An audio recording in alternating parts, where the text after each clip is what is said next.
Poderoso Padre Celestial, fuente de toda sabiduría y entendimiento, ante ti estamos para pedir que perdones nuestros pecados y también pedir que ilumines nuestro corazón y nuestra mente para que podamos comprender la sabiduría eterna que proviene de ti. Ayúdanos, Señor, a discernir lo que es verdadero y a vivir de acuerdo con tus enseñanzas. Guíanos para que busquemos siempre tu santa voluntad por encima de todo. Que tu sabiduría nos transforme y nos lleve a una vida plena en ti. Todo te lo pedimos en el precioso nombre de Jesús. Amén. ¿Sabías que Jesús ha prometido que cuando venga por segunda vez, sus hijos le verán tal y como es? ¿Sabías también, mi hermano, que Jesús ha prometido que cuando Él venga seremos transformados en un abrir y cerrar de ojos y seremos semejantes a Él? Pero para que eso suceda, tenemos que conocer al Señor y a su Padre, pero a profundidad, para que no queden dudas en el corazón. Muchos dicen conocer a Jesús y saben que es el Redentor del mundo, pero no lo conocen como un Salvador personal. Entonces es de preguntarse aquí, ¿realmente conozco a Jesús tal como es? Primera de Juan, capítulo 3, versículos 1 y 2 dice lo siguiente: mirad cuál amor nos ha dado el Padre, que seamos llamados hijos de Dios. Por esto el mundo no nos conoce, porque no le conoce a Él. Muy amados, ahora somos hijos de Dios, y aún no se ha manifestado lo que hemos de ser. Pero sabemos que cuando Él apareciere, seremos semejantes a Él, porque le veremos como Él es. Es una gran promesa que nos ha dejado nuestro Señor Jesucristo, ¿no es cierto? Juan revela una verdad impactante. El amor de Dios por nosotros es tan grande que nos permite compartir su naturaleza divina. Aunque no comprendemos completamente lo que nos depara el futuro, podemos confiar en que seremos transformados por completo hacia un estado de perfección y pureza. Entonces, la sabiduría eterna no es solamente un conocimiento intelectual, sino que es una experiencia profunda que va más allá del tiempo. Jesús, mis queridos hermanos, nos ofrece un futuro lleno de esperanza y de gloria. La sabiduría eterna, por lo tanto, es la comprensión divina que trasciende el tiempo y las circunstancias humanas y que solo se puede recibir a través de una relación cercana con Dios y su palabra. Y eso vamos a estudiar el día de hoy. El tema se titula Sabiduría Eterna. Bienvenidos, mis hermanos, al estudio de la palabra de Dios. Antes de dar inicio al tema, te comunico que este sábado 4 de enero ayunaremos por el fortalecimiento de nuestra fe. Así que te invitamos a vivir un sábado de ayuno y oración. Vamos a comenzar el tema. Y la pregunta número 1 dice lo siguiente: ¿cómo imparte el Señor el conocimiento divino? ¿Qué es lo que vamos a estudiar aquí? Vamos a estudiar 1 Corintios capítulo 12, versículos del 7 al 11, que dice lo siguiente: empero a cada uno les es dada manifestación del Espíritu para provecho, porque a la verdad, a este es dada por el Espíritu palabra de sabiduría, a otro palabra de ciencia, según el mismo Espíritu, a otro fe por el mismo Espíritu, y a otro dones de sanidad por el mismo Espíritu, a otro operaciones de milagros, y a otro profecía, y a otro discreción de espíritu, y a otro género de lengua, y a otro interpretación de lenguas. Mas todas estas cosas obra por uno y el mismo espíritu, repartiendo particularmente a cada uno como quiere. Son hermosos versos que nos presenta la lección. ¿Qué significa sabiduría eterna? La sabiduría eterna es mucho más que un simple conocimiento o inteligencia. La sabiduría eterna es un don divino que fluye a través de toda la creación y orienta a la humanidad hacia la verdad, hacia la justicia y hacia la vida eterna. La sabiduría se manifiesta como luz que guía nuestra vida, favoreciendo la toma de decisiones acertadas y permitiéndonos vivir de manera plena y significativa. ¿Cuál es el proceso de la sabiduría? Siempre hemos estudiado este tema, ¿no es cierto? Primero es el temor a Dios, luego el conocimiento, a continuación el entendimiento, después el discernimiento o la comprensión. Entonces, cuando se alcanza la sabiduría, Dios nos bendice con la prudencia, con el consejo, con ciencia, con fortaleza, etc. Proverbios capítulo 3, versículo 18 dice que la sabiduría es un árbol de vida a los que la abrazan. Felices son los que se aferran a ella. Eso dice aquí el predicador.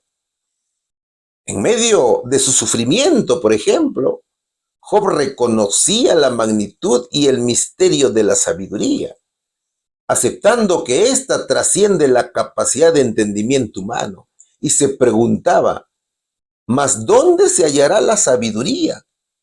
¿Dónde está el lugar de la inteligencia?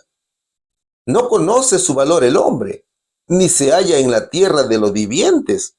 Eso escribe Job en el capítulo 28, versículos 12 y 13.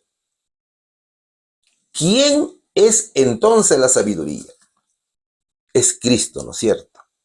Así lo dice Pablo en 1 Corintios capítulo 1, versículo 24. Sin embargo, para los que Dios llamó a la salvación, tanto judíos como gentiles, Cristo es el poder de Dios y la sabiduría de Dios. Entonces, mira, ¿qué enseñanza encontramos aquí? Encontramos varias, ¿no es cierto? Primero, que Cristo es la sabiduría. Jesús es la plena manifestación de la sabiduría. Al seguirlo, no solo buscamos sabiduría, sino que también recibimos la sabiduría de Dios. Y eso es en beneficio de nuestras vidas. La sabiduría transforma. La sabiduría divina tiene el poder de transformar nuestras vidas, cambiando nuestra percepción del mundo y guiándonos a tomar decisiones sabias y acertadas. Todo es acorde a la voluntad de Dios. La sabiduría es un don divino que no se obtiene únicamente a través del estudio, sino también mediante la fe y la comunión genuina y personal con Dios. Es un regalo que recibimos por pura gracia de Dios. Acuérdate que nosotros no tenemos mérito, ¿no es cierto? El Señor es quien nos da su gracia. O sea que no se recibe por esfuerzo o cualquier otra cosa humana. La sabiduría es un camino continuo, una búsqueda constante a lo largo de toda la vida, que nos lleva a explorar la verdad y a profundizar en nuestra relación con Dios. Esto se produce en la santificación. ¿Qué más dice el verso? 1 Corintios capítulo 12, versículos del 7 al 11, en la Nueva Traducción Viviente de la Biblia. A cada uno de nosotros se nos da un don espiritual para que nos ayudemos mutuamente. A uno, el Espíritu le da la capacidad de dar consejos sabios. A otro, el mismo Espíritu le da un mensaje de conocimiento especial. A otro, el mismo Espíritu le da gran fe. Y a alguien más, ese único Espíritu le da el don de sanidad. A uno le da el poder de hacer milagros y a otro la capacidad de profetizar. A alguien más le da la capacidad de discernir. si un mensaje es del Espíritu de Dios o de otro espíritu. Todavía a otro se le da la capacidad de hablar en idiomas desconocidos, mientras que a otro se le da la capacidad de interpretar lo que se está diciendo. Es el mismo y único espíritu quien distribuye todos esos dones. Solamente Él decide qué don cada uno debe tener. Eso es lo que dice el apóstol Pablo en su carta a los Corintios. Pablo nos revela una visión extraordinaria sobre cómo el Señor imparte conocimiento divino. Son dones espirituales que está revelando Pablo aquí, ¿no es cierto? Pablo revela que el conocimiento divino no se limita a una sola forma o experiencia, sino que es un regalo diversificado del Espíritu Santo. El apóstol revela que Dios a cada uno de nosotros nos da un don espiritual para que nos ayudemos mutuamente. El conocimiento divino puede manifestarse de diversas maneras, como por ejemplo, te da consejos sabios. Los consejos sabios son presentados como un don invaluable para quienes buscan orientación y dirección en su vida. Estos consejos no solo se basan en el conocimiento humano, sino que son inspirados por la sabiduría divina, proporcionando una guía que va más allá de la comprensión humana.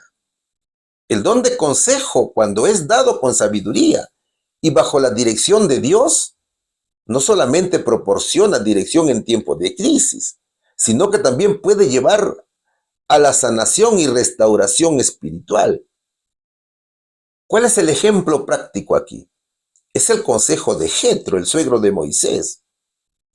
Éxodo capítulo 18, versículos del 13 al 27, nos narra una linda historia. Moisés lideraba solo a Israel. Él tomaba las decisiones y juzgaba los asuntos de la nación de Israel por sí mismo. Y eso lo estaba agotando al libertador, creando un ambiente de caos entre el pueblo. Entonces, Jetro, viendo la situación, le ofrece un consejo muy sabio. ¿Qué le dijo Jetro a Moisés? Le dijo: oye ahora mi voz, yo te aconsejará y Dios estará contigo, dice Éxodo capítulo 18, versículo 19, última parte. Entonces, fíjate, ve, vamos a especificar qué aconsejó Jetro a Moisés. Primero, le dio consejos prácticos y funcionales. Sus consejos fueron con sabiduría. Él propuso una solución práctica para un problema real, aplicables a la vida. Segundo, delegación y liderazgo compartido. Jetro enseñó a Moisés la importancia de delegar las responsabilidades y confiar en otros, lo cual es crucial en cualquier comunidad o liderazgo. Tercero, enseñó humildad al recibir consejo. Moisés, a pesar de ser el líder escogido por Dios, mostró humildad al escuchar y aplicar el consejo de Jetro, lo que le permitió mejorar su liderazgo. Segundo, encontramos también en los versos otro don, que es hablar con mucho conocimiento y hacer milagros. Son dos formas de revelar el poder de Dios. Y son dones espirituales que se otorgan al creyente con el fin de glorificar a Dios y edificar a la iglesia.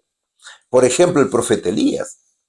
Elías es un ejemplo claro de cómo los milagros y la sabiduría se combinan para glorificar a Dios. En Primera de Reyes, capítulo 17, Elías, guiado por el Espíritu Santo, predice una sequía como juicio sobre Israel. Y más tarde realiza varios milagros, como multiplicar la comida para una viuda, resucitar también al hijo de la viuda de Sarepta y desafiar a los profetas de Baal en el monte Carmelo. Cada uno de estos milagros tiene un propósito divino para llamar al pueblo a arrepentirse y a reconocer al verdadero Dios. Tercero, hay otro don, que es profetizar. Profetizar es el acto de comunicar mensajes inspirados por Dios, que pueden referirse tanto a situaciones presentes como a futuras. En la Biblia, la profecía cumple un papel clave en guiar al pueblo de Dios, advirtiendo sobre lo que está por venir. También puede estar dando orientaciones y consuelo en tiempos difíciles. Es que los profetas no solamente predicen el futuro, sino que también transmiten la voluntad de Dios para el presente. Y a menudo llaman a arrepentimiento y también llaman a la obediencia a Dios. Por ejemplo, mira, en el libro del profeta Isaías, no solamente predice el futuro como el advenimiento de un Mesías, sino que también llama al pueblo de Israel al arrepentimiento y a la fidelidad a Dios.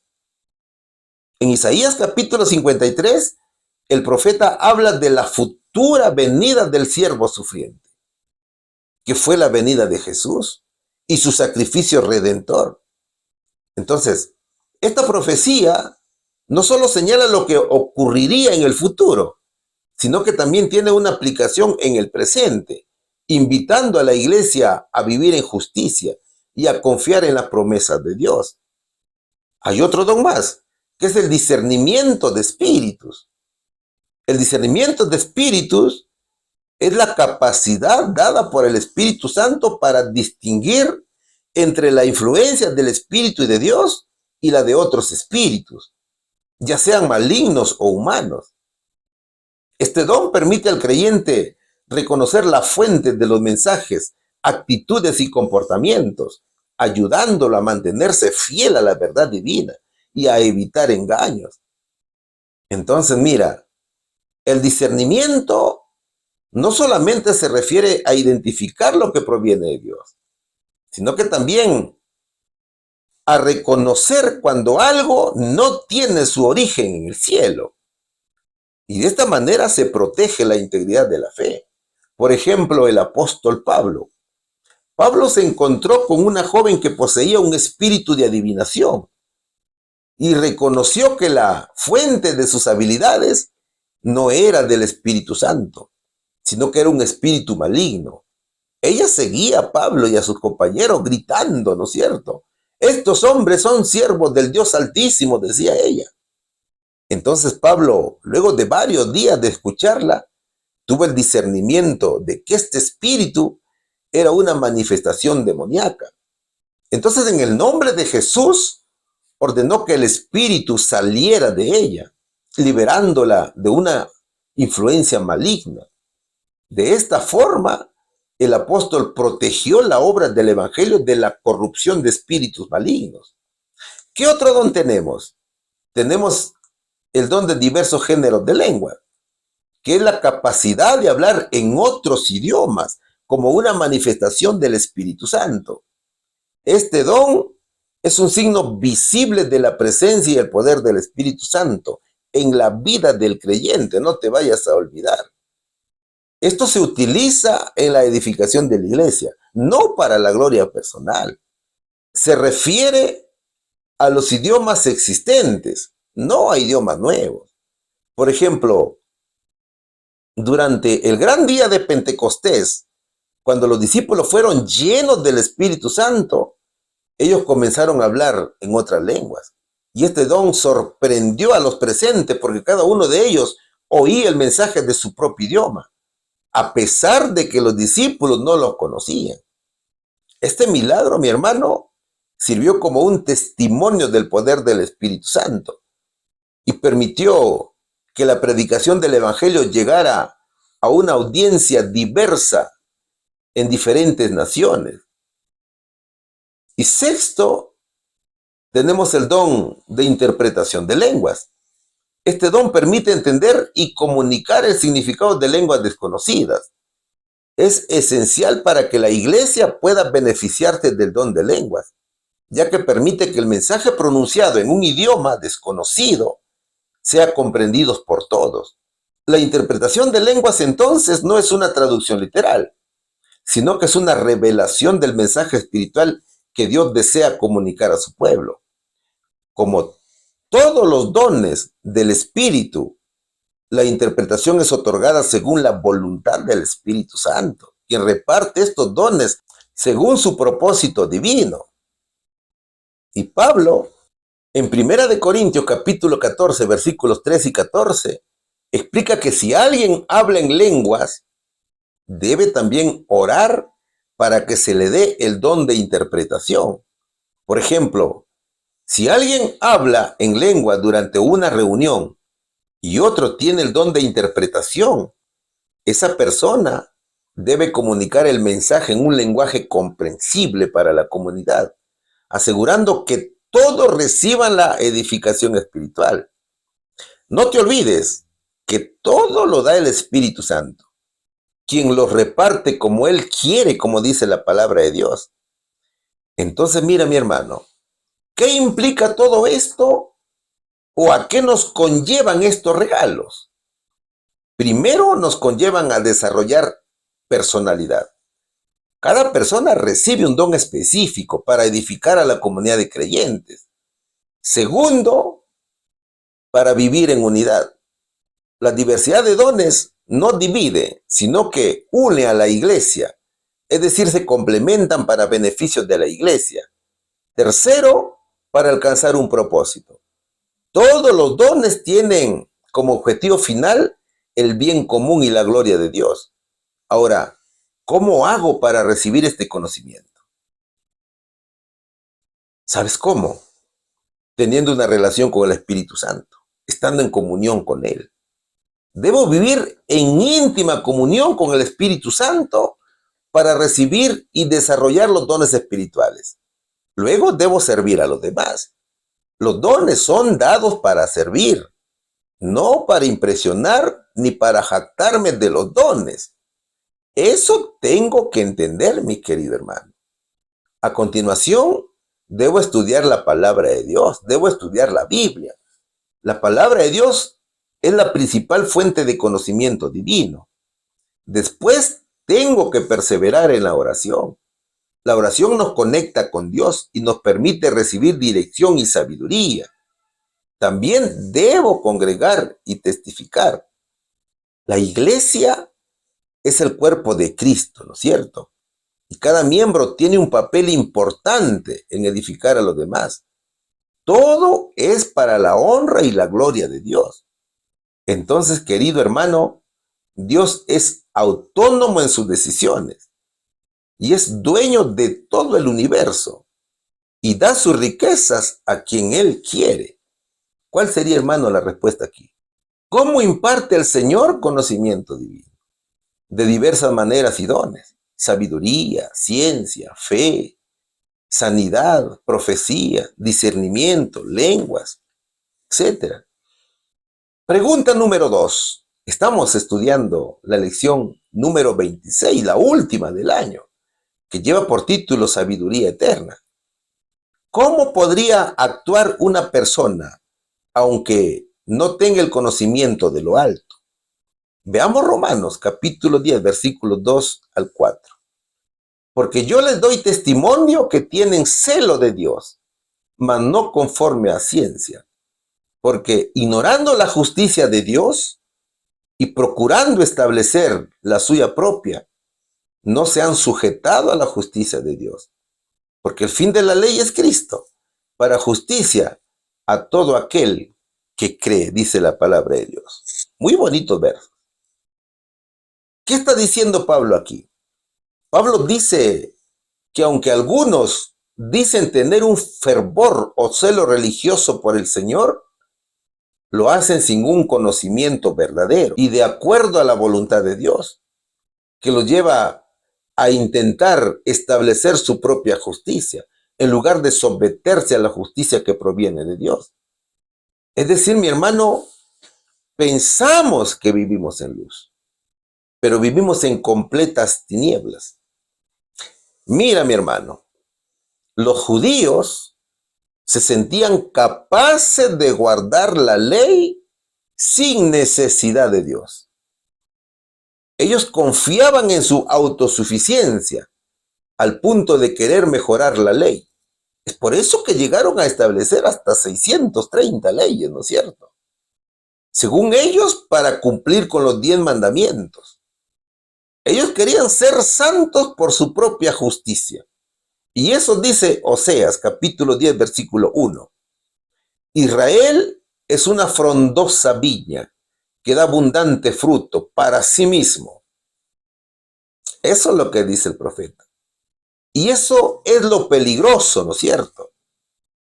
Muchas veces pensamos que por nuestros propios esfuerzos podemos guardar los 10 mandamientos de la ley de Dios. Pensamos que podemos dominar nuestros pensamientos, pero nos equivocamos. ¿Sabes? Es la naturaleza pecaminosa que nos dice, tú puedes guardar la ley sin ayuda de nadie.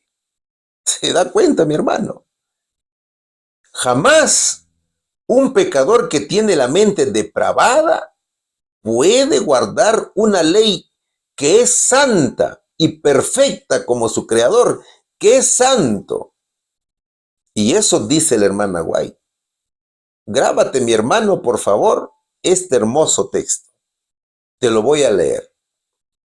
En el servicio que profesaban prestar a Dios, los judíos trabajaban en realidad para sí mismos.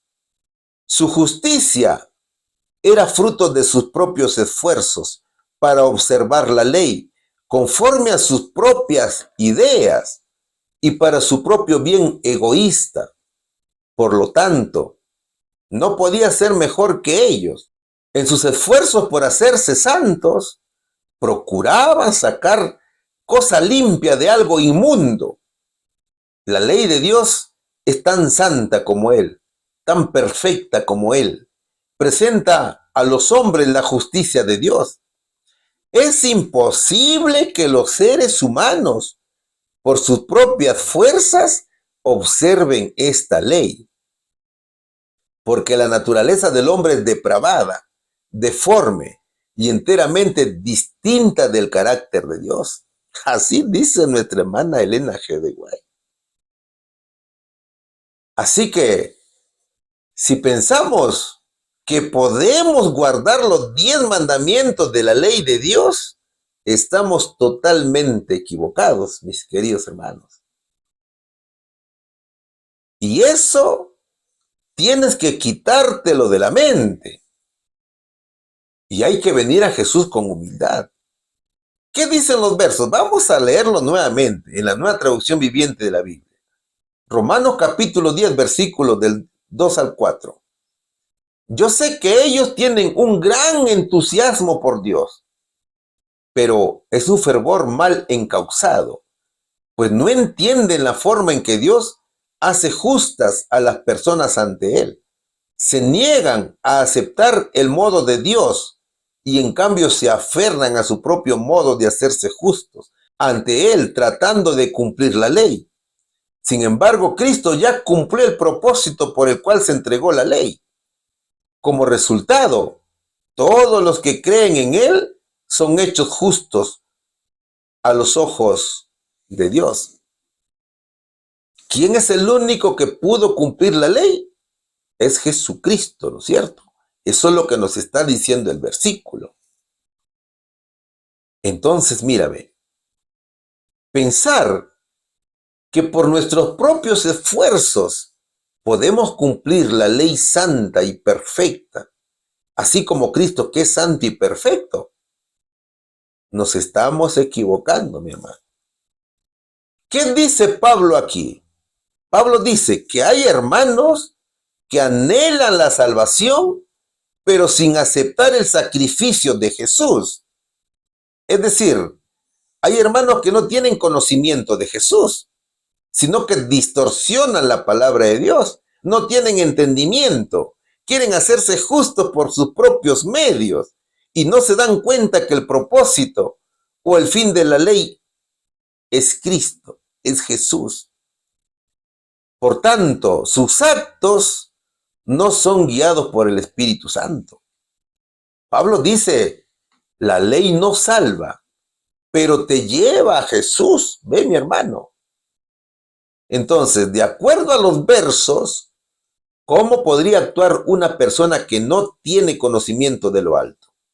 Primero, actúa con celo religioso, pero está mal dirigido.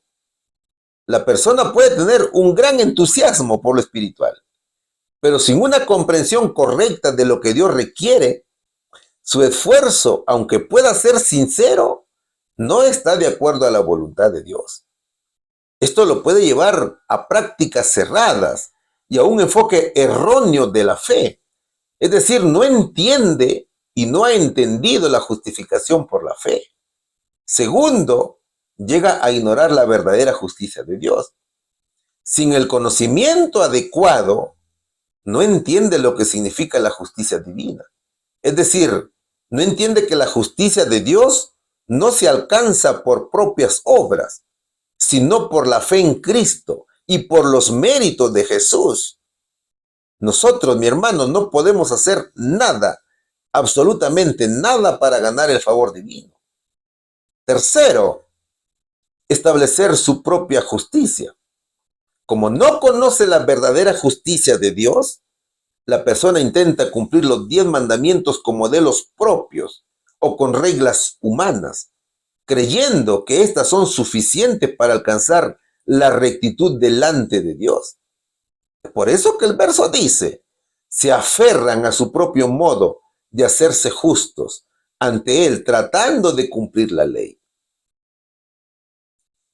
Todo esto los lleva a no someterse a Cristo, aunque ellos digan lo contrario, pero se están rebelando contra Cristo. Toda la ley y los esfuerzos humanos por alcanzar la justicia apuntan finalmente a Cristo. Es que el fin de la ley es Cristo, ¿verdad, hermanos? Ese es el propósito de la ley. Entonces, mira, ese mal conocimiento de Jesús lleva a la persona a seguir un camino que no lleva a la verdadera salvación, que solo se encuentra en Cristo. Entonces, cada uno de nosotros debe analizar bien este tema. Por eso que ves algunos hermanos que dicen, yo ya no peco, yo puedo dominar mis pensamientos. ¿Te das cuenta? Hay error en el análisis y en la reflexión de la palabra de Dios. Entonces, ¿qué nos enseña Pablo? Pablo enseña que el celo religioso no es suficiente. Por tanto, mi hermano, es muy necesario tener un conocimiento correcto de Dios y de su plan de salvación. ¿Qué más enseña Pablo? Pablo enseña que la justicia de Dios es un regalo, no es algo que se gana. El pecador no puede ganarse el favor de Dios a través de sus propios esfuerzos, de sus propias obras, sino que recibe su justicia como un don al creer en Jesucristo. Pablo también enseña que Cristo es el cumplimiento de la ley. Todos los que creen en Cristo Jesús son hechos justos ante Dios por los méritos del Salvador. Entonces, mi hermano, el pueblo de Dios debe saber que necesitamos un conocimiento profundo de Dios y también necesitamos un conocimiento profundo de su palabra. Debemos estudiar la Biblia y debemos buscar la guía del Espíritu Santo para comprender la verdad sobre Dios y también sobre su plan de salvación. Debemos confiar en la gracia de Dios. La salvación es un regalo que recibimos por la fe, no por nuestras obras. Debemos aceptar que Cristo es nuestro Salvador. Solo a través de Jesús podemos tener una relación correcta con Dios. Así que solo en Jesús podemos agradar a Dios.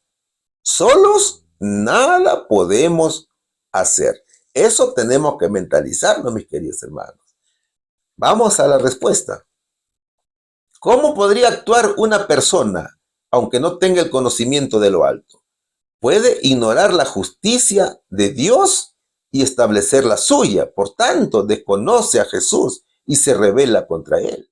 Pregunta número 3. ¿Qué está conectado con el conocimiento divino? ¿Qué es lo que vamos a estudiar aquí, mis queridos hermanos? Filemón, capítulo 1, versículos 6 y 5. Eso es lo que propone la lección. Para que la comunicación de tu fe sea eficaz en el conocimiento de todo el bien que está en vosotros por Cristo Jesús. oyendo tu caridad y la fe que tienes en el Señor Jesús, y para con todos los santos. A ver, Pablo enseña la importancia de tener un amor profundo por Dios y también por el prójimo, y de permitir también que nuestra fe transforme nuestra vida. Eso era Filemón. Pablo sabía del gran amor que Filemón tenía por Jesús y por todos los creyentes. Entonces mira, Filemón no solamente profesaba su fe, sino que la ponía en práctica y la demostraba en sus acciones y relaciones con los demás. Pablo dice a Filemón que la caridad es un fruto de la fe. La caridad es amor, ¿no es cierto? El amor hacia los demás es una expresión visible y tangible de nuestra fe en Cristo. La fe auténtica recibida de Dios se manifiesta a través de un amor activo y desinteresado hacia los demás. En Cristo Jesús, de nada sirve estar o no circuncidados. Lo que vale es la fe que actúa mediante el amor, dice Gálatas, capítulo 5, versículo 6. Segundo, la fe se extiende a todos los santos, dice. Nuestra fe, mi hermano, no es algo aislado, sino que nos une a una comunidad más grande de creyentes. Es por eso que el verso dice, en Filemón capítulo 1, versículo 5, oyendo tu caridad y la fe que tienes en el Señor Jesús y para con todos los santos.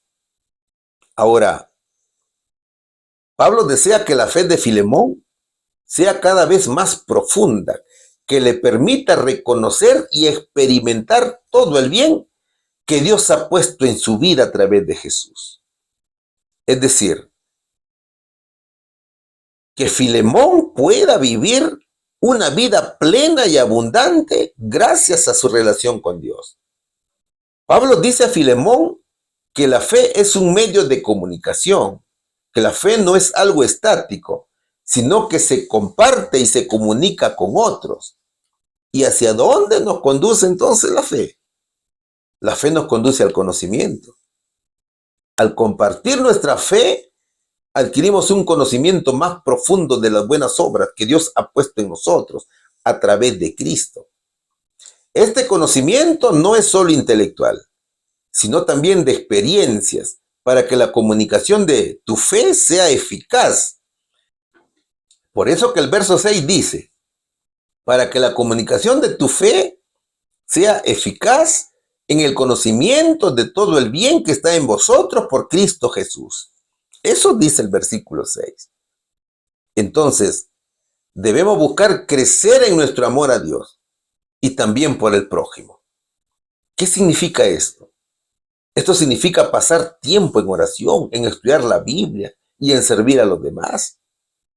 Nuestra fe en Jesús debe ser algo más que una creencia intelectual. La fe debe ser quien nos transforme y nos motive a vivir una vida de santidad que agrade a Dios. También debemos reconocer y agradecer todas las cosas que Dios ha puesto en nuestra vida. Todo es obra del Espíritu Santo. Jamás te olvides de eso.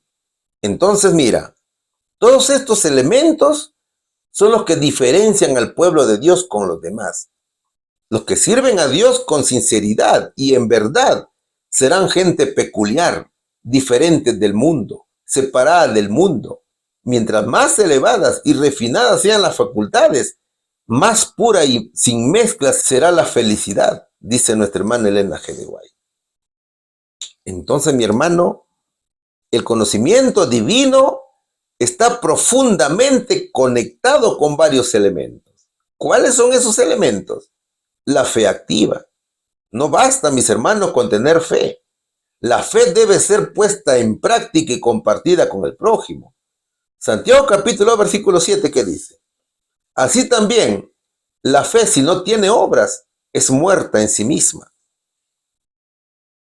Entonces el conocimiento divino también está conectado con el amor.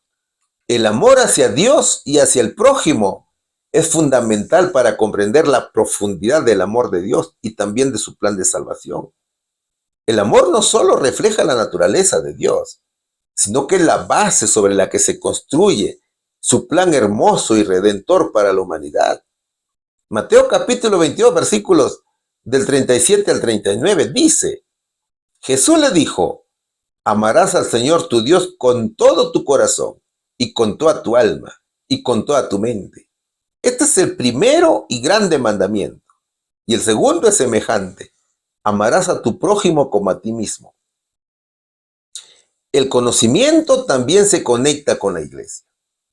Al relacionarnos con otros creyentes, ampliamos nuestro entendimiento de la palabra de Dios y también de su obra salvadora en el mundo. En la iglesia compartimos, ¿no es cierto? Aprendemos y crecemos juntos en el conocimiento del Señor Jesucristo. El conocimiento de Dios crece y se fortalece en comunidad mediante el aprendizaje compartido y la convivencia entre los creyentes de fe. Y así lo dice el apóstol Pablo. Observa este versículo en Colosenses capítulo 3, versículo 16. La palabra de Cristo mora en abundancia en vosotros, enseñándoos y exhortándoos unos a otros en toda sabiduría, cantando con gracia en vuestros corazones al Señor, con salmos e himnos y cánticos espirituales. Entonces, mi hermano, las enseñanzas bíblicas nos conducen por el único camino que es Jesús. Sigamos adelante, mis hermanos. Jamás miremos atrás. Vayamos siempre con Jesús. Vamos a la respuesta. ¿Qué está conectado con el conocimiento divino? La fe genuina y efectiva del creyente. Pregunta número 4. ¿Qué efecto produce el conocimiento divino en los fieles seguidores de Jesús? ¿Qué es lo que vamos a estudiar aquí? Proverbios, capítulo 2, versículos del 10 al 12. Cuando la sabiduría entrare en tu corazón y la ciencia fuere dulce como el alma, y la ciencia fuere dulce a tu alma, el consejo te guardará, te preservará la inteligencia para librarte del mal camino, de los hombres que hablan perversidades. Eso dicen los versos. Salomón nos ilustra magistralmente la sabiduría divina y sus efectos transformadores en la vida de aquellos que lo buscan. Salomón revela que la sabiduría no es solo un conocimiento intelectual, sino que es un tesoro precioso que llega hasta lo más profundo de nuestro ser, transformando nuestra manera de pensar, de sentir, de vivir. Entonces, mira, la sabiduría eterna se manifiesta aquí de una manera extraordinaria. Todo es en beneficio del ser humano. El conocimiento produce grandes efectos en el creyente. Primero se manifiesta en una transformación interior. Es que la sabiduría no solamente ingresa en nuestro corazón, sino que lo llena de alegría y cambia nuestra manera de ver la vida. Es como una semilla plantada en un terreno fértil, que crece y florece, transformando nuestra perspectiva y llenándonos de un gozo duradero. Por ejemplo, David, el rey David, a lo largo de su vida, experimentó cómo la sabiduría de Dios transformaba su corazón y lo guiaba en momentos de dificultad. La sabiduría de Dios, al entrar en su vida, no solo lo guió en sus decisiones, sino que también le dio una alegría profunda que lo sostuvo, incluso en los momentos más oscuros de su reinado. Él decía en Salmos capítulo 119, versículo 111, tus mandatos son mi herencia permanente, son la alegría de mi corazón. Eso decía el rey David. La sabiduría eterna también se manifiesta con protección y guía. La sabiduría actúa como un escudo protector guardándonos del peligro y guiándonos por caminos seguros. Es como un faro en medio de una tormenta que ilumina nuestro camino y evita que nos desviemos. Por ejemplo, el profeta Daniel. Daniel, cuando fue llevado al exilio en Babilonia, se mantuvo fiel a Dios y buscó su sabiduría para tomar decisiones sabias, incluso cuando enfrentaba grandes riesgos. Uno de ellos fue su negativa a comer los manjares del rey. La sabiduría de Dios lo protegió al profeta y lo guió a través de desafíos y dificultades. Y al final Dios lo honró y le dio éxito en todo lo que hacía y lo protegía de los peligros que amenazaban su vida. La sabiduría también se manifiesta en la liberación del mal. La sabiduría, mi hermano, nos libera de las malas influencias y de aquellos que intentan hacernos daño. Nos da el discernimiento para distinguir entre lo bueno y lo malo, ayudándonos a tomar decisiones sabias.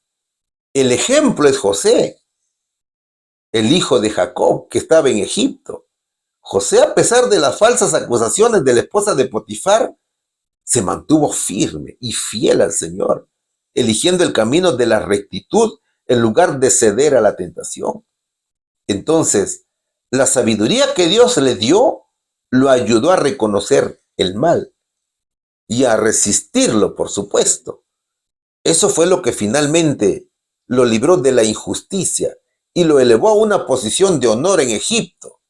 Eso es lo que dicen los versos, que vamos a leerlo nuevamente. Proverbios capítulo 2, versículo del 10 al 12, en la Nueva Traducción Viviente de la Biblia. Pues la sabiduría entrará en tu corazón y el conocimiento te llenará de alegría. Las decisiones sabias te protegerán, el entendimiento te mantendrá a salvo. La sabiduría te salvará de la gente mala, de los que hablan con palabras retorcidas, dice aquí el versículo. ¿Y qué nos enseña el rey con estos versos? Salomón dice que la sabiduría es un regalo, es un don que Dios da a cada creyente. La sabiduría debemos buscarla activamente.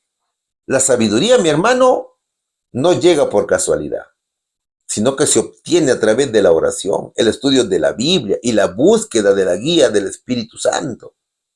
Todo te lo da Jesús, no te vayas a olvidar. Algo importante es que la sabiduría es práctica, es decir, se manifiesta en nuestras decisiones, en nuestras acciones, en nuestras relaciones con los demás. La sabiduría divina es un don transformador que cambia nuestro corazón y cambia nuestra mente. Es una guía confiable porque nos dirige por el camino correcto y es un protector poderoso porque nos guarda del mal. Entonces, ¿cómo puedo aplicar la sabiduría divina en mi vida? ¿Sabes cómo? En mis relaciones, con empatía y comprensión. La sabiduría permite ponernos en el lugar del otro, comprender sus sentimientos, sus perspectivas. También lo aplico con la comunicación efectiva. Con sabiduría expresamos nuestros pensamientos y sentimientos de manera clara y respetuosa, evitando conflictos innecesarios. También con perdón y reconciliación. En este punto, la sabiduría enseña a perdonar las ofensas y a buscar la reconciliación, restaurando así las relaciones dañadas. También con apoyo y aliento, sabiendo que todos cometemos errores. Todos somos pecadores por naturaleza. Entonces podemos ofrecer apoyo y aliento a quienes nos rodean, fortaleciendo nuestros vínculos. En el trabajo podemos aplicar la sabiduría divina, ¿no es cierto? Con la toma de decisiones sabias. La sabiduría nos guía a tomar decisiones acertadas, considerando las consecuencias a largo plazo, buscando el bien común. ¿Qué más? Con adaptabilidad. La sabiduría, mi hermano, permite adaptarnos a los cambios y desafíos que surgen en el entorno laboral, mostrando resiliencia. Es decir, significa ser capaz de afrontar eventos difíciles el creyente y también con flexibilidad. La sabiduría también se aplica con liderazgo servicial. La sabiduría nos inspira a liderar con el ejemplo, poniendo las necesidades de los demás por encima de las propias. Es la sabiduría quien nos conlleva a la creatividad e innovación. Podemos encontrar soluciones creativas a los problemas y generar nuevas ideas. Hay un tercer punto aquí que nosotros debemos aplicar, que es en nuestra vida espiritual. Con la sabiduría alcanzamos profundización en la fe. La sabiduría nos impulsa a conocer a Dios de manera más íntima a través de la oración, de la meditación, del estudio de la palabra de Dios. Vivimos en servicio con los demás, ¿no es cierto? Entonces, con sabiduría comprendemos que nuestra fe debe manifestarse en acciones concretas, sirviendo a los demás y haciendo el bien. También, mis hermanos, producimos buenos frutos. Con sabiduría producimos hermosos frutos, como la paciencia, la humildad, la bondad y la esperanza. Y vivimos en conexión con la naturaleza. La sabiduría permite apreciar la belleza de la creación y encontrar en ella un reflejo de la grandeza de Dios. Por lo tanto, aprendemos más del Señor. Queridos hermanos, Jesús es nuestra sabiduría. Y separados de Jesús, nada podemos hacer. La comunión genuina con Jesús es muy importante para una vida de santidad. Jamás olvides que Jesús da la verdadera felicidad. Jesús protege. Jesús te libera del mal, mi querido hermano. ¿Cuál sería la respuesta aquí?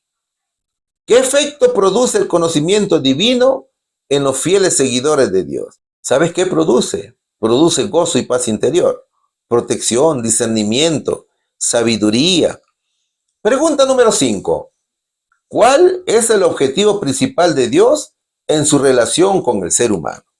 A ver, estudiaremos 1 Timoteo capítulo 2, versículo 4, el cual quiere que todos los hombres sean salvos y que vengan al conocimiento de la verdad. El verso muestra 3 grandes características de nuestro Señor Jesucristo. Primero, Dios es inclusivo. Dios no desea que nadie se pierda, sino que todos tengan la oportunidad de salvación. El plan de salvación es para todos. No hay nadie excluido de su amor y de su plan de salvación. Eso debemos entender. Segundo, Dios es revelador. Dios quiere que conozcamos la verdad, que tengamos un entendimiento profundo de quién es Él y cuál es su plan para nosotros. Eso es lo que desea el Señor. Él quiere que nosotros comprendamos y entendamos su plan de salvación. Es que la salvación está íntimamente ligada al conocimiento de la verdad acerca de Dios y de Jesucristo. Y tercero, Dios es amoroso.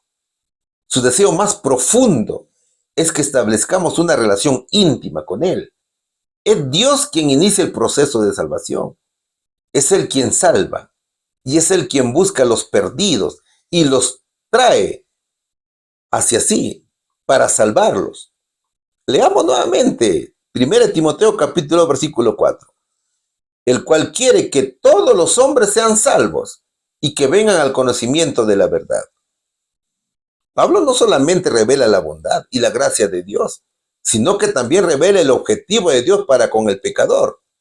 ¿Sabes cuál es el objetivo que dice el verso? El objetivo es que todos seamos salvos y lleguemos a conocer la verdad, el propósito de Dios. Es que cada persona tiene que experimentar la vida abundante que solo Él ofrece.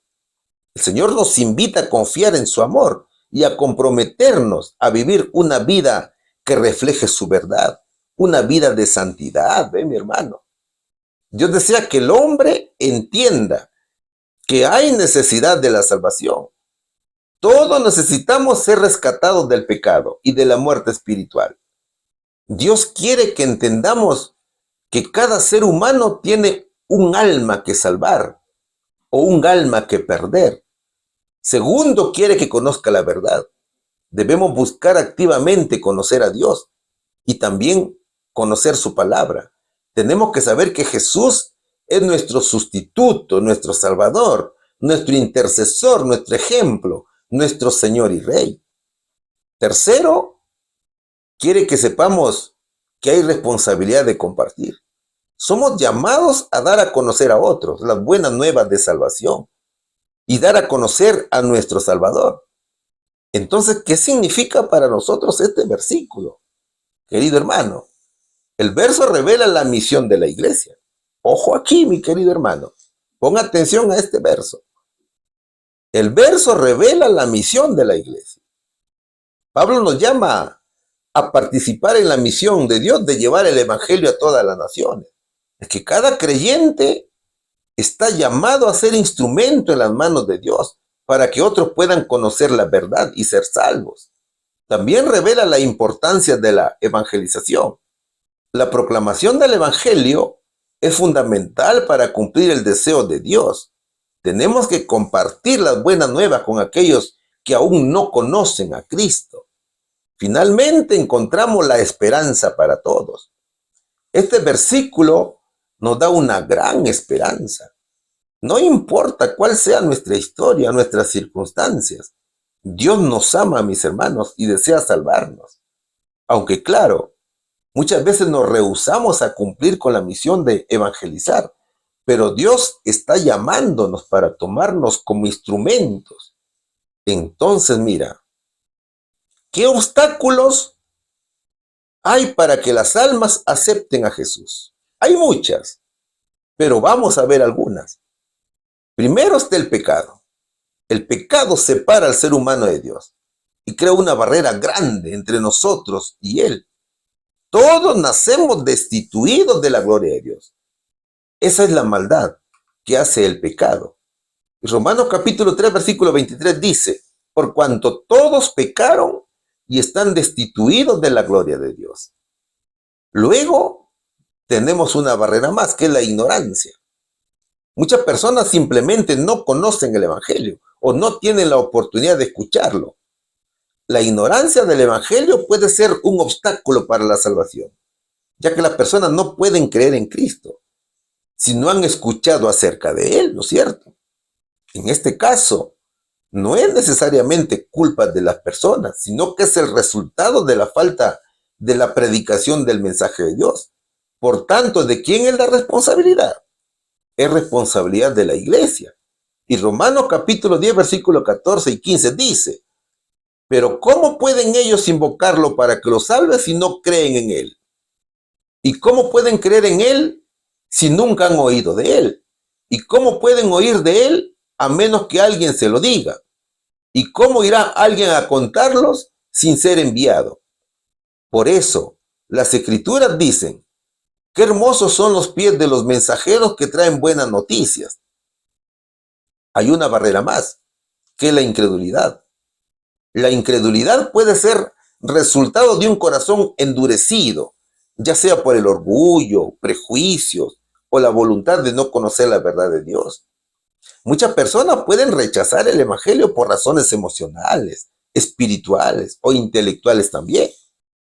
También por el amor por las tinieblas, el orgullo o los prejuicios que pueden cegar su entendimiento.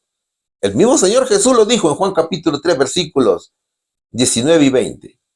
Esta condenación se basa en el siguiente hecho. La luz de Dios llegó al mundo, pero la gente amó más la oscuridad que la luz, porque sus acciones eran malvadas. Todos los que hacen el mal odian la luz y se niegan a acercarse a ella, porque temen que sus pecados queden al descubierto. Eso dice la palabra de Dios. Otra barrera es la oposición espiritual. La Biblia habla de fuerzas espirituales de maldad que se oponen a la obra de Dios y tratan de impedir que las personas sean salvas. Las fuerzas espirituales de maldad, que son el diablo y sus demonios, se oponen activamente a los planes y propósitos de Dios. Satanás y sus demonios intentan frustrar la obra de salvación y la expansión del reino de Dios. Y esto lo vemos en Daniel capítulo 10, versículo del 12 al 14. Mas el príncipe del reino de Persia se me opuso durante 21 días, pero he aquí Miguel, uno de los principales príncipes, vino para ayudarme y quedé allí con los reyes de Persia. Aquí nos está mostrando, ¿no es cierto?, cómo es que los demonios se oponen a la obra de Dios. Es que el diablo no solamente busca impedir la obra de salvación, sino que también busca destruir la vida de aquellos que ya son creyentes, buscando que caigan o se desvíen del camino de la fe. Primera de Pedro capítulo 5 versículo 8 dice: sed sobrios y velad, porque vuestro adversario el diablo, como león rugiente, anda alrededor buscando a quien devorar. ¿Qué otra barrera encontramos aquí? Las circunstancias personales, factores como la cultura, la educación, las experiencias de vida y las relaciones personales. Esto puede influir en la disposición de una persona a aceptar a Cristo.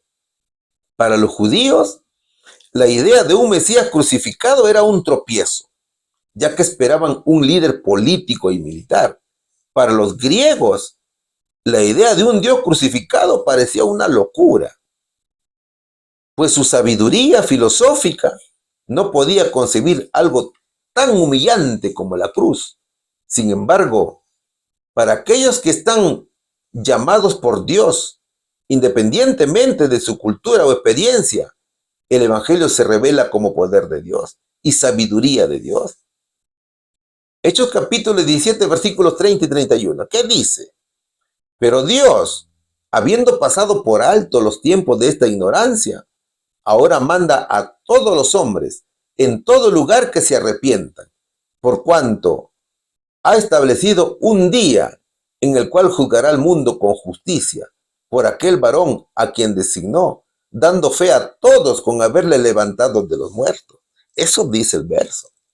Entonces, la salvación es gratuita y todos están incluidos en el plan de salvación.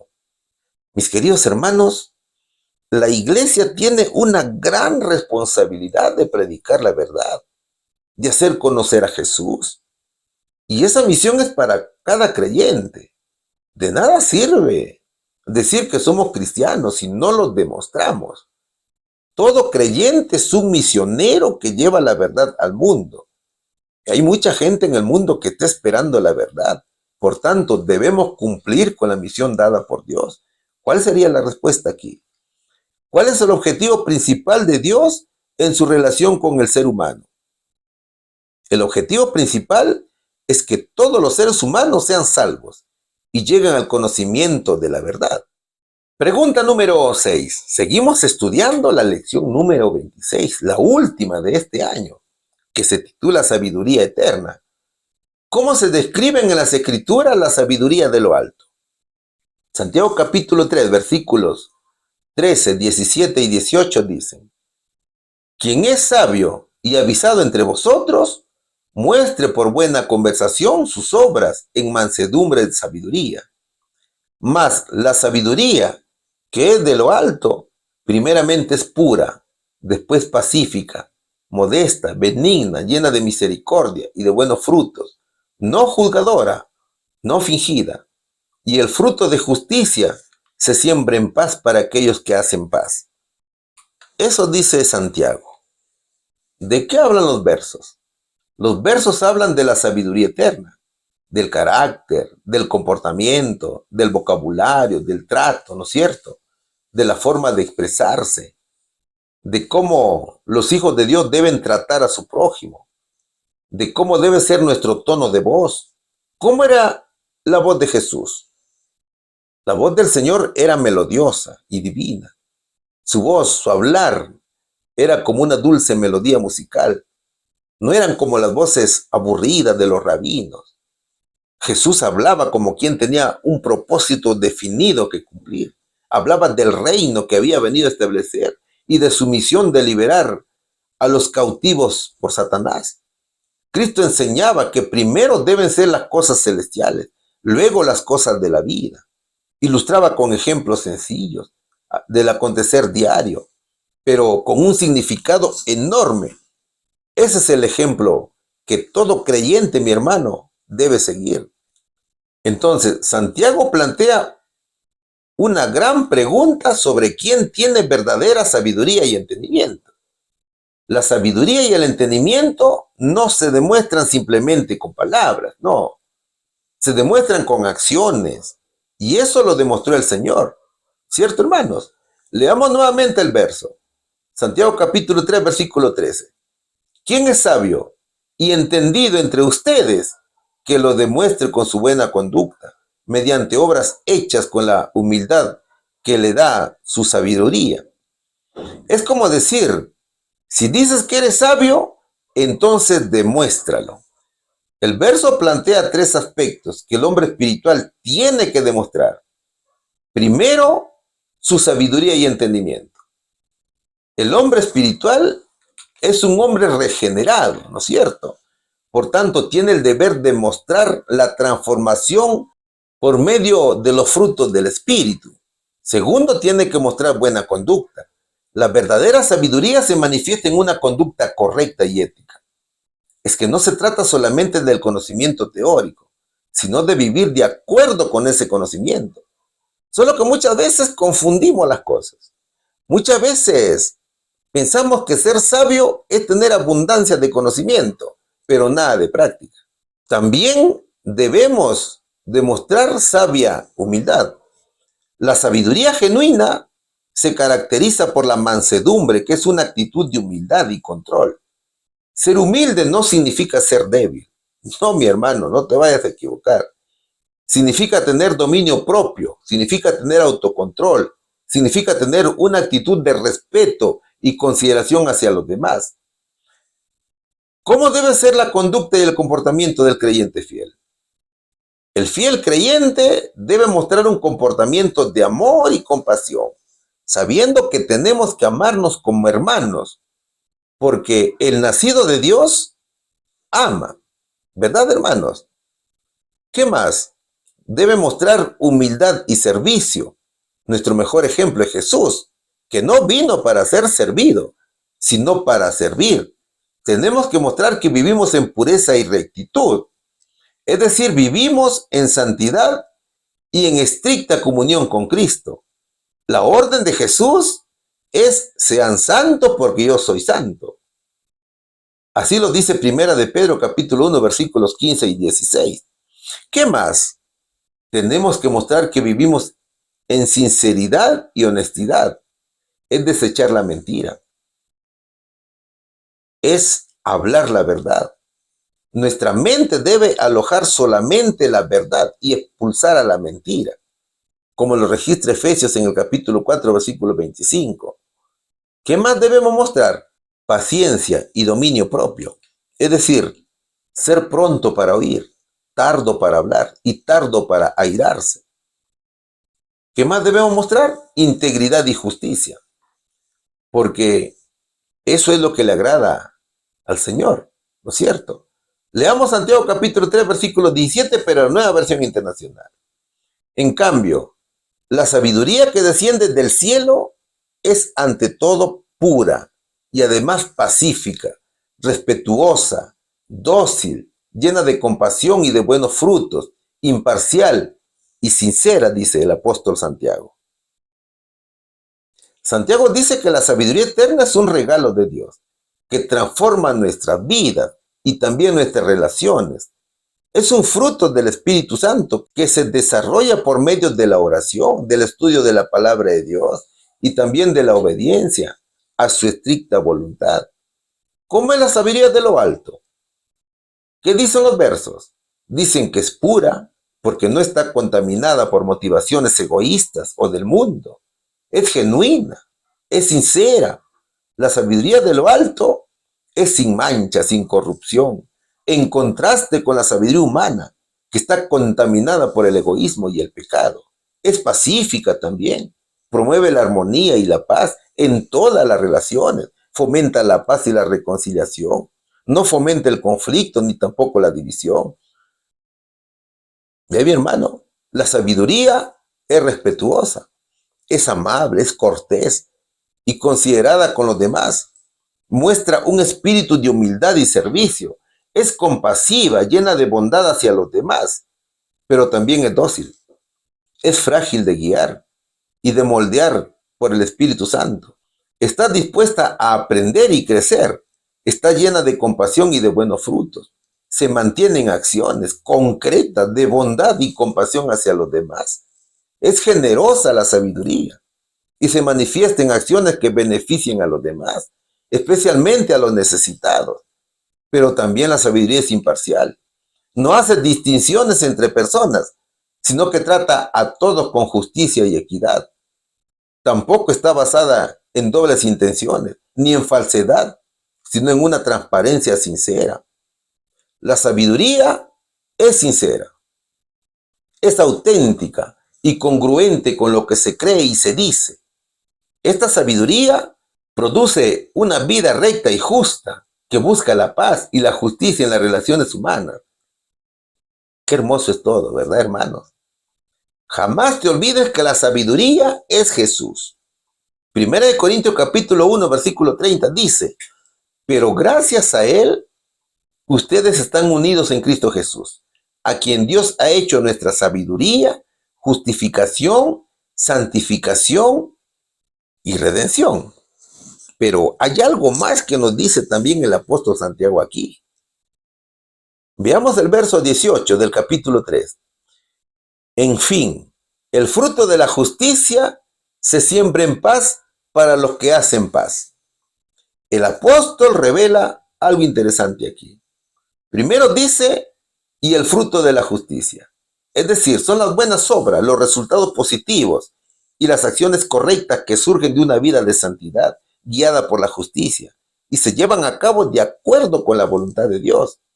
Segundo, el verso dice, se siembra en paz.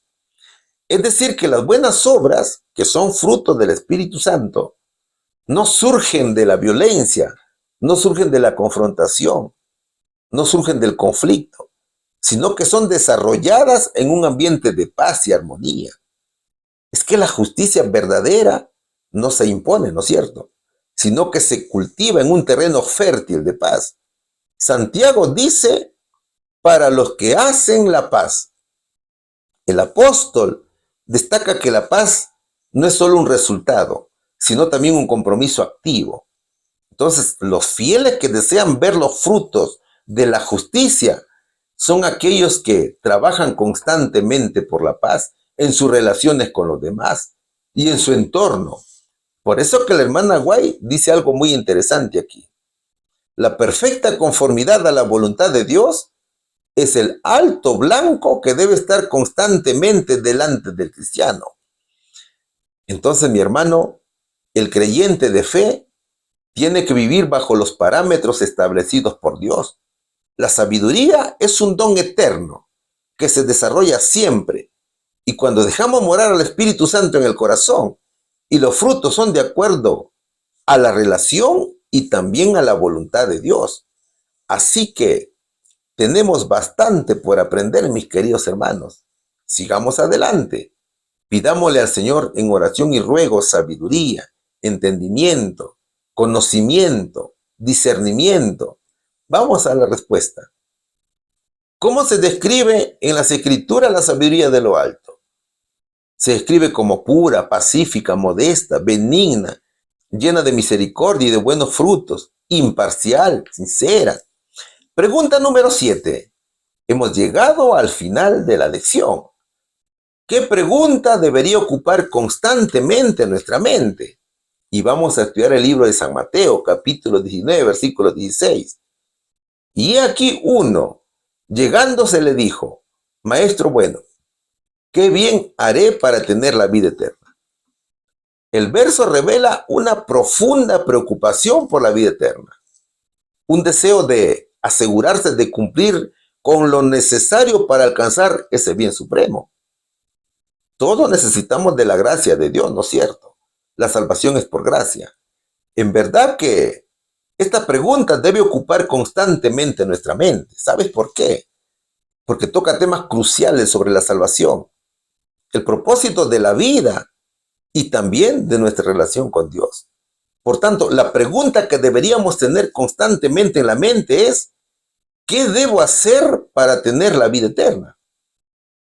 Eso le preguntó el joven rico al Señor.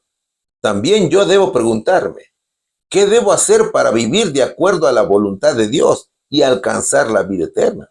Eso tengo que preguntar. Mira, mi hermano, no se trata solamente de lo que debemos hacer en un momento específico, sino de cómo vivimos nuestra vida diaria, todos los días. Jesús no solo pide que hagamos cosas externas, sino que nuestra vida y corazón estén acordes con su amor y sus enseñanzas. Mateo capítulo 19, versículo 16 dice lo siguiente: y aquí uno, llegándose, le dijo: Maestro bueno, ¿qué bien haré para tener la vida eterna? Esta pregunta muestra que, al igual que todas las personas por naturaleza, el joven rico tenía el deseo de obtener la vida eterna. Quería saber qué acción o qué buena obra debía realizar para alcanzarla. El hombre se acercó a Jesús y buscaba algo importante para su vida. Él necesitaba saber qué le faltaba para alcanzar la vida eterna. Es decir, estaba en busca de la felicidad, de la satisfacción y paz con Dios. Sin embargo, la forma en que hizo la pregunta lo delató. Al preguntar ¿qué bien haré?, estaba pensando en términos de acciones o de buenas obras, como si se tratara de cumplir reglas y normas nada más, al igual que los fariseos. Entonces, ¿qué le dijo Jesús? En Mateo capítulo 19, versículos del 17 al 20, última parte, dice: mas si quieres entrar en la vida, guarda los mandamientos. Le dijo: ¿cuáles? Y Jesús dijo: no matarás, no adulterarás, no hurtarás, no dirás falso testimonio, honra a tu padre y a tu madre, y amarás a tu prójimo como a ti mismo. El joven le dijo: todo esto lo he guardado desde mi juventud, ¿qué más me falta? Había una gran interrogante aquí. El joven pensaba que podía ganar el favor de Dios, pero solamente cumpliendo con la ley, de una manera de código, como si estuviera sumando créditos en su cuenta con Dios. No entendía el concepto de la salvación por gracia. Entonces, Jesús trató de redirigirlo hacia una comprensión más profunda y correcta. El joven rico creía haber cumplido con la ley, en un sentido superficial o legalista. Claro, esto quizás podría ser cierto, pero espiritualmente hablando no lo era, porque su actitud hacia los demás estaba equivocada. Este joven no entendía que la ley era espiritual, que iba más allá de normas y reglas y obras de caridad, aunque en realidad su comportamiento era totalmente egoísta. Por eso Jesús lo desafió a vender todo lo que tenía y dárselo a los pobres. Jesús le dijo: si quieres ser perfecto, anda, vende todo lo que tienes y dalo a los pobres, y tendrás tesoro en el cielo. Y ven y sígueme, le dijo el Señor. En Mateo capítulo 19, versículo 21. Entonces Jesús relata que la vida eterna es el bien más valioso y que ningún logro material o cumplimiento de la ley puede garantizarla. A pesar de su buen comportamiento, a pesar de su buena conducta, el joven rico estaba demasiado aferrado a sus riquezas y no estaba dispuesto a renunciar a ellas. Entonces Jesús le revela que este apego era un obstáculo para alcanzar la vida eterna. Ahora, ¿por qué Jesús le dice que venda sus bienes? El llamado de Jesús a vender todas sus posesiones es una invitación a poner a Dios como prioridad en su vida. ¿Qué hizo el joven rico? Esto que acababa de escuchar no le pareció bien. Este hombre era esclavo de sus riquezas, aunque decía que ya no pecaba porque guardaba los 10 mandamientos.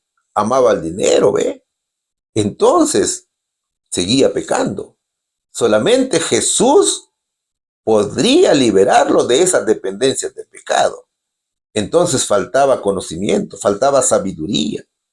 El verso, mis hermanos, nos lleva a la reflexión en 4 aspectos. Primero, la ley como guía. Los mandamientos nos guían hacia Dios, nos muestran cómo vivir una vida de santidad. Segundo, la importancia del corazón. Más allá de las acciones externas, es fundamental tener un corazón puro y dispuesto a seguir a Dios.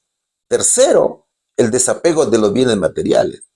Jesús nos invita a no aferrarnos a las riquezas del mundo, sino a poner nuestra confianza en Dios.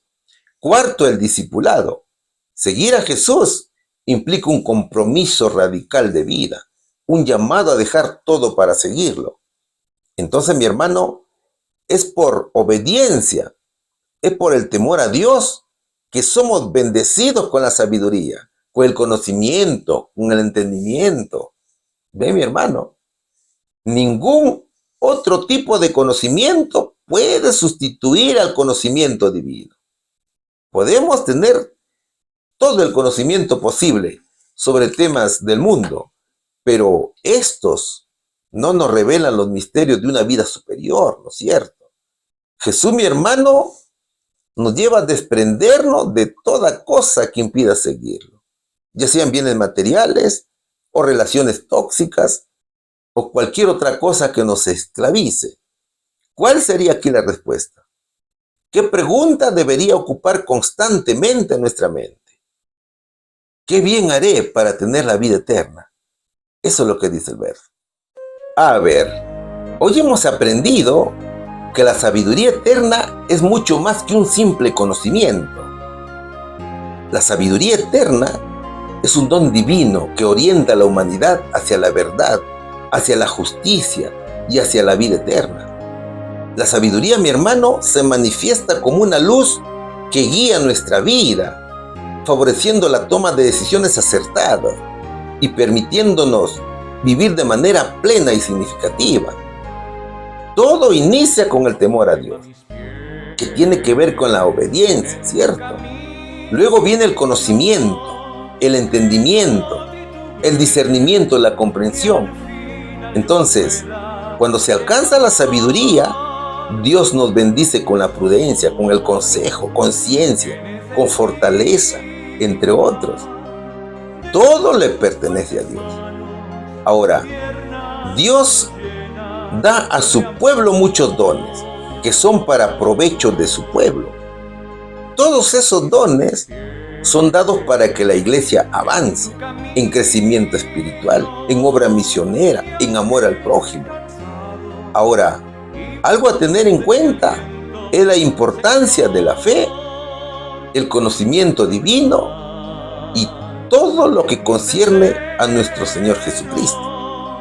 El conocimiento divino está profundamente conectado con la fe activa, con el amor y con la iglesia. Sin fe no hay amor, y sin amor no podemos compartir el conocimiento divino. Jamás olvidemos, mis hermanos, que todo es obra del Espíritu Santo. La fe sin obras es muerta en sí misma. Por tanto, esa fe debe manifestarse de manera visible, mediante el amor a Dios y también al amor al prójimo. Querido hermano, Jesús es nuestra sabiduría, y sin Jesús nada podemos hacer. La sabiduría divina nos brinda felicidad, paz, gozo, alegría, nos brinda protección y guía, y nos libra de las malas influencias y de aquellos que intentan hacernos daño. Hermano querido, Dios es un Dios inclusivo, es revelador, es amoroso y misericordioso, y no quiere que nadie se pierda. Dios quiere que todos se salven y alcancen la vida eterna. Jamás te olvides que Dios da su sabiduría, y es un hermoso don que da a sus hijos. La sabiduría es pura, es pacífica, es respetuosa, es dócil, llena de compasión y de buenos frutos, es imparcial también y es sincera. Qué hermoso, ¿verdad, hermanos? Cuán hermosa es la palabra del Señor. Entonces, lo único que debe estar grabado en nuestra mente es Jesús. Cristo es la sabiduría eterna. Él es nuestra justificación, nuestra santificación y también nuestra redención. Que Dios los bendiga grandemente, mis hermanos, en el nombre de Jesús. Amén. Bendito Señor, a ti damos las gracias por haber permitido que compartamos tu santa palabra. Que todo lo aprendido quede grabado en cada corazón y que tu Santo Espíritu obra en cada uno de tus hijos para poner en práctica los aprendizajes. Te lo ruego confiando en los méritos de Jesús. Amén.